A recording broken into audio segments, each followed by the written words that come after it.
Hey folks, I'm not saying it was aliens, but it was aliens. That is the theme of today's show. But first, I have put a new video or a new segment of the video of my talk with Stephen Batchelor that I did on February 6th, and it's on my YouTube page, so you can go look at that. And I will be on Sunday, February 21st at 7 a.m. Pacific, 9 a.m. Central at the Cedar Rapids Ed Center doing a thing. It's an online thing. Anybody can sign up. You have to go to this web address and then send them an email, and then they'll give you the link, but you can see what I have to say on early morning on a Sunday. And the thing I wanted to talk about is the question that has been kind of on just something I've been thinking about lately, which is Buddhism a form of idealism? And I have talked about this on this channel, and I kind of go back and forth on it. And I was asked the other day by somebody on the emails to talk about Dogen's essay, Mind Here and Now is Buddha. And he's getting that title from the Nishijima Cross version of Shobogenzo. And it's, you can see it here, Sokushin Zei Butsu. And according to the introduction here, Soku means here and now. This is what Nishijima Roshi is saying, and that's our friend Soku right there, in case you're people who read Chinese characters. When he says Soku means here and now, I don't want to be critical of my teacher, but he's fudging it a little bit. In the phrase Shikisoku Zei Ku, which is usually translated as mind is nothing but emptiness, or mind is just emptiness, it's the just. It means only. And according to the online dictionary I use the most, which is jisho.org, and I'm looking at it now, which is why my eye line is going wonky, it means instantly, immediately, at once, or could mean equals or is, or oneness of two opposing things, inseparability, when it's used in Buddhism. So when Dogen says Sokushin Zei Butsu, it's some mind here and now as Buddha is not a bad translation. It could be, hi Ziggy, it could be mind is nothing other than Buddha. Mind is just Buddha. Other people translate it differently. Here's Nishiyama Stevens' translation, which is very hard to find these days, but let's see how they translate it, because I read it last night and I can't remember. Our mind is Buddha. And the Kazuaki Tanahashi version, which is Kazuaki Tanahashi with the folks from the San Francisco Zen Center, the mind itself is Buddha.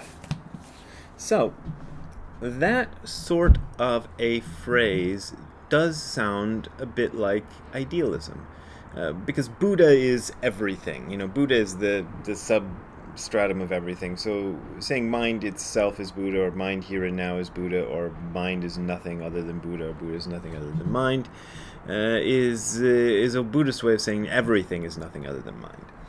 And I just got this book in the mail because I sent away for it. It's a very old printing, but it was cheap on eBay, of D.T. Suzuki's Studies in the Lankavatara Sutra.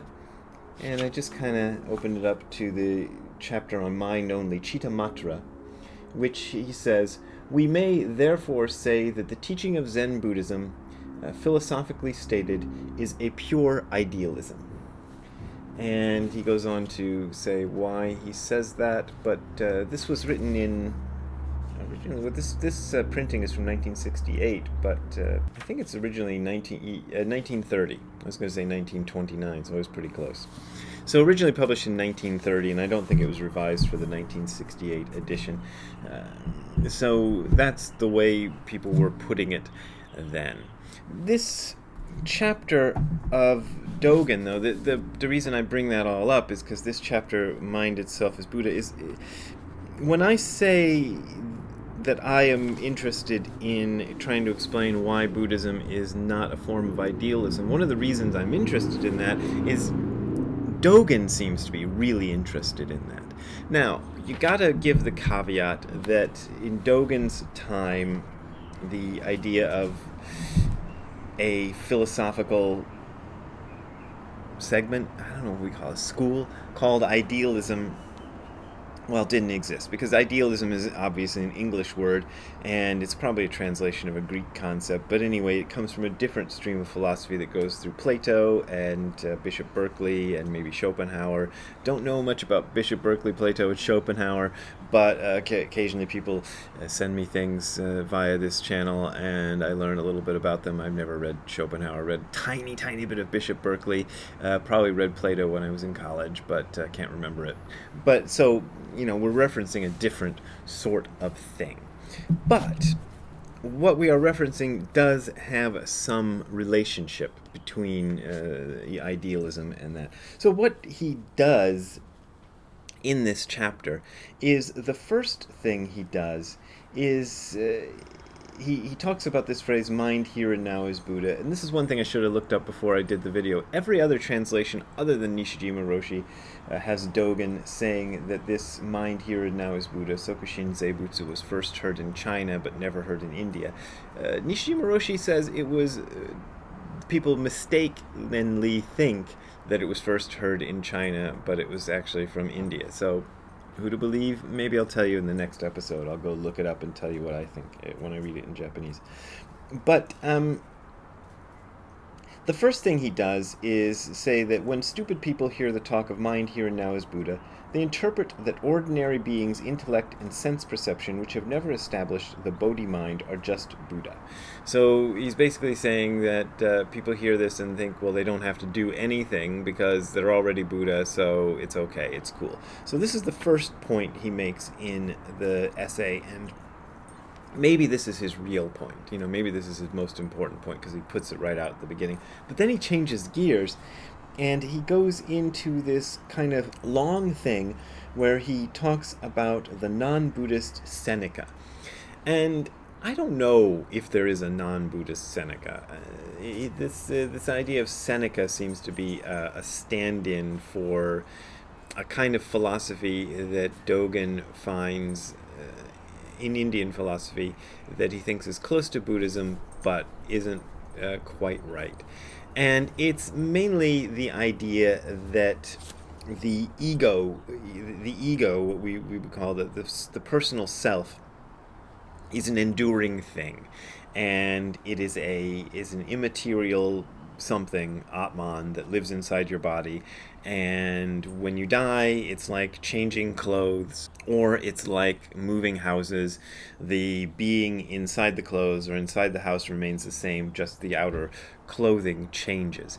And Dogen takes issue with that idea, and in several places in Shobo Genzo, and Mind Here and Now is Buddha is one of the ones where he really does it. Because let's see, I'm looking at it now, it's like a half a page here, and another page there, so about 2.5 pages when translated into English are devoted to debunking this idea. And he tells it in 2 stories. He kind of gives one version of the story in which he lays out what he thinks Seneca believes about this sort of idea of a spiritual intelligence, a true self, or original substance that moves from body to body.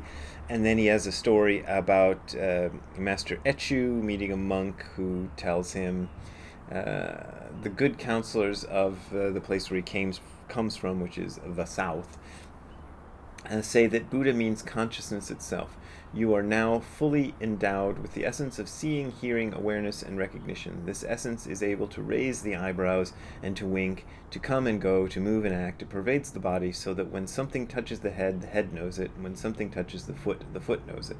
Therefore, it is called the true all-pervading intelligence. Apart from this, there is no Buddha at all. This body must appear and disappear, but the mental essence has never appeared or disappeared since the limitless past. The appearance and disappearance of the body is like a dragon changing its bones. I guess dragons change their bones. Or a snake shedding its skin, or a person moving out of an old house. The body is inconstant, the essence is constant. And then Master Echu tells him, no, that's not the way it is.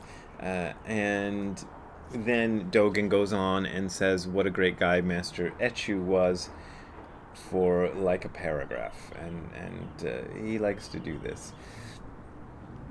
But after having said that this whole idea of the mental essence is not what it is, and kind of debunking something like a prototype of the philosophy of idealism, Dogen then goes on to do a kind of, I'm not saying it was aliens, but it was aliens on us, because he says, mind exists as fences and walls, it never gets muddy or wet, and it is never artificially constructed. We realize in practice that mind here is now, and now is Buddha. And then he rephrases that, those 4 characters that mean mind here and now is Buddha, in 4 different ways by just jumbling the characters. And Nishijima Roshi translates that as the mind which is Buddha is this.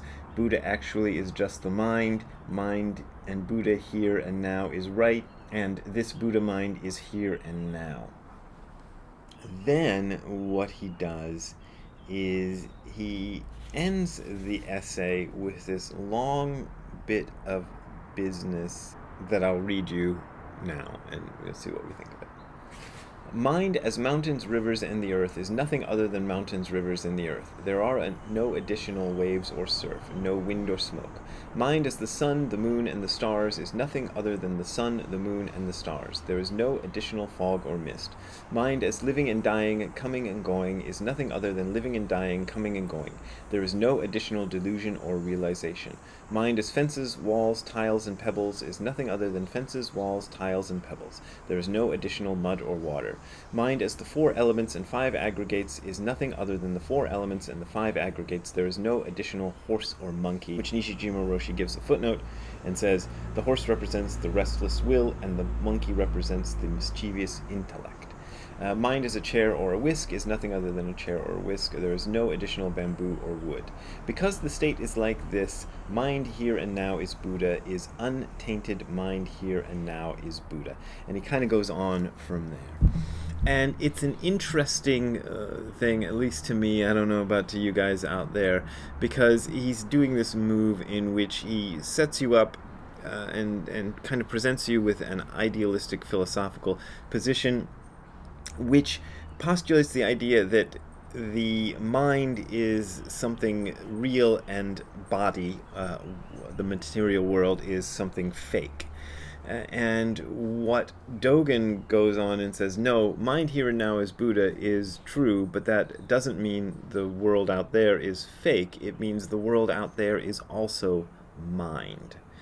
So he's kind of doing, it's not aliens, but it's aliens.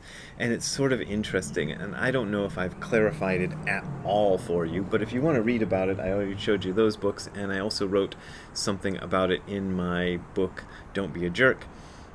But I can't remember what I wrote in Don't Be a Jerk. In fact, I just copied it off for the guy, but, copy-pasted without reading it, so I didn't really reread it. But anyway, it's probably good, I guess. I worked hard on it. So those places are places you can look at it again. Anyway, thank you for watching. Remember that I am supported only by your donations, which you can send me via this link here, via Patreon and PayPal. And if you're on YouTube, Patreon and PayPal links are right below this video in the description section. Like I said, that's my only way of making my money. If you are having financial trouble, just don't even donate to me, because I don't want your money if you're having trouble. But those of you who are not having trouble, keep donating to me, which makes me able to buy taco-flavored Doritos and dog food and other stuff. So thank you for that very much, and I really appreciate it. See you later. Have a good time all the time. Bye.